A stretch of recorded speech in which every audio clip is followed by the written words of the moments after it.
যখন এই আয়াত নাজিল হলো, আল্লাযীনা আমানু ওয়া লাম ইয়ালবিসু ঈমানাহুম বিযুলমিন উলাইকা লাহুমুল আমনু ওয়া হুম মুহতাদুন, যারা ঈমান এনেছে এবং তাদের ঈমানকে জুলুমে মিশ্রিত করেনি, জুলমের সাথে মিশ্রিত করেনি, তাদের জন্য রয়েছে নিরাপত্তা এবং তারাই হচ্ছে হেদায়েত প্রাপ্ত।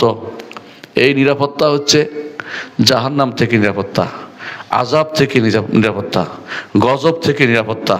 আল্লাহর সন্তুষ্টির জায়গাটা থাকবে তাদের জন্য যারা কোনো জুলুমের সাথে নিজেকে সম্পৃক্ত করেনি।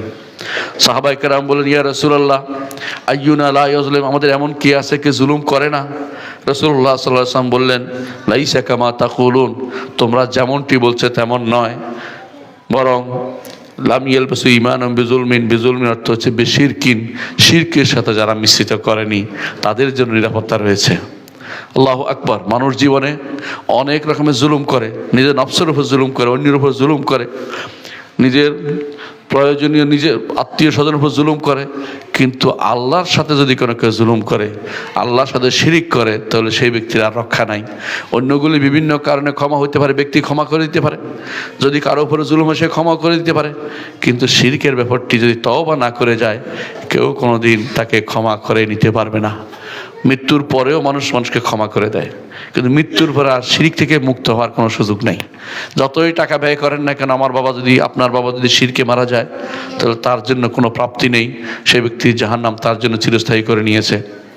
এই জন্য রাসূলুল্লাহ সাল্লাল্লাহু আলাইহি ওয়াসাল্লাম এই আয়াতে বললেন যে শিরিক শুধু, এখানে জুলুম বলতে শুধু শিরিককে বোঝানো হয়েছে। তারপর রাসূল দলিল দিলেন, তোমরা কি শোনোনি যখন লোকমান তার ছেলেকে বলেছিল, ইন্না শিরকা লাযুলমুন আযীম, শিরিক হচ্ছে বড় জুলুম, সবচেয়ে বড় জুলুম, বড় জুলুম।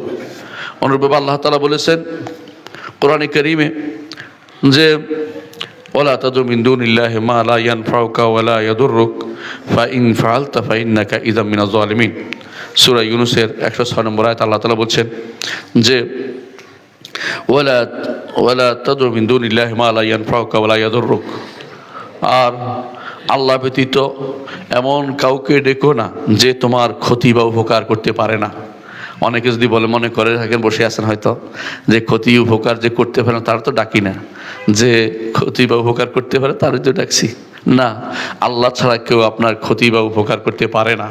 আল্লাহ তাআলা তার নবীকে বলে দিয়েছেন যে ওয়া ইয়ামসাসকাল্লাহু বিদুররিন ফালা কাশিফা লাহু ইল্লা হু, যদি আপনার কোনো ক্ষতি আপনাকে পেয়ে বসে, আল্লাহ ব্যতীত কেউ সেটাকে উদ্ধার করতে পারবে না। আমার নবী কোনোদিন তিনি কারো ভালো বা মন্দ করার ক্ষমতা রাখেন না। জীবিত অবস্থায় তিনি দোয়া করতে পারতেন, তার যেটা তার নাগালের ভিতরে ছিল সেটা করতে পারতেন। তিনি দুনিয়া থেকে চলে যাওয়ার পরে দুনিয়ার জিন্দগির জীবন তার শেষ হয়ে গেছে, আখিরাতের জিন্দগির জীবনে আপনার এখন আর কোনো উপকার তিনি করতে পারবেন না। তিনি কোনো অপকারের মালিক নন। তিনি তার কাছে কিছু যদি সুপারিশও চান, সেটা কুফর হবে, শিরক হবে, কারণ তার কাছে কিছু চাইতে পারবেন না, একমাত্র আল্লাহর কাছে শুধু চাইবেন। কারো কাছে সুপারিশ চাওয়াটা শিরক, কবরবাসীর কাছে সুপারিশ চাওয়াটা শিরক।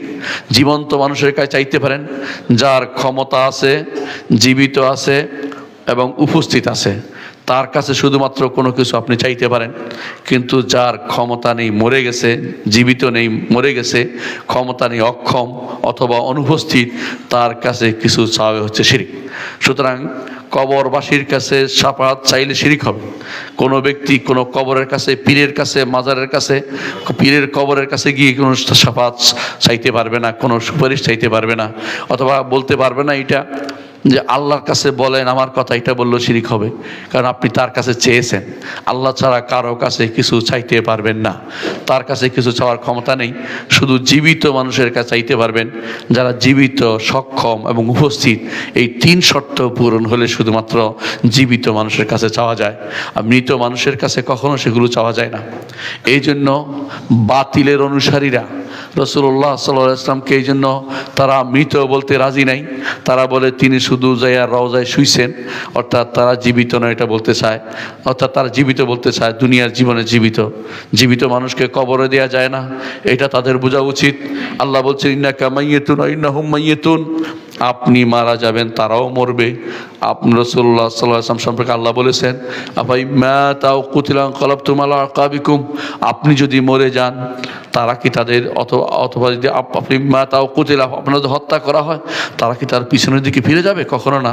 রাসূলুল্লাহ সাল্লাল্লাহু আলাইহি ওয়াসাল্লামের জীবন শেষ হয়েছে, আবু বকর রাদিয়াল্লাহু আনহু সেটা ঘোষণা করছেন সাহাবায়ে কেরামের সবার মাঝে। সাহাবায়ে কেরাম সেটা মেনে নিয়েছেন এবং তাকে কবরে দেয়া হয়েছে, মাটির নিচে দেয়া হয়েছে। জীবিত মানুষকে মাটির নিচে দেয়া হয় না, এটা তাদের বোঝা উচিত। যারা এই কবরে গেছে সবাই মৃত, এদের কাছে কিছু চাওয়ার বৈধতা নেই, সুপারিশও চাইতে পারবেন না, কিছুই চাইতে পারবেন না। তাহলে কেন মাজারগুলি নির্মিত হচ্ছে? কেন কবরগুলিকে বাধাই করা হচ্ছে? কবর বাধাই করে কী লাভ হচ্ছে? কবরবাসীকে কষ্ট দেওয়া হচ্ছে, কারণ কবরের চাপ, এই পাথরগুলির চাপ কবরবাসীর গায়ের উপর পড়ছে। কবরবাসী কষ্ট পায়, উপর থেকে বাধা হলে, কষ্ট হলে, কোনো কিছু হলে কবরবাসী কষ্ট পায়। এই জিনিসটা আমাদের জানা উচিত। এই জন্য এই সমস্ত জিনিস দিয়ে কবরবাসীকে শুধু কষ্টই দেয়া হচ্ছে। শরীয়ত শুধু এক বিঘত পর্যন্ত উঁচু করতে বলা হয়েছে কবরকে, এর বাইরে উঁচু করার অনুমতি নেই, বাধাই করার অনুমতি নেই, কবরের নাম লেখার অনুমতি নেই, কবর উপরে সৌধ নির্মাণের অনুমতি নেই, এগুলি কবর বাধাই করার অনুমতি নেই। তাহলে এরা যারা আজ দুনিয়াতে ঘুরে ফিরে কাজগুলি করছে, তারা শিরকের সাথে আপোষ করছে, শিরিক করছে, ঈমান থেকে দূরে সরে যাচ্ছে।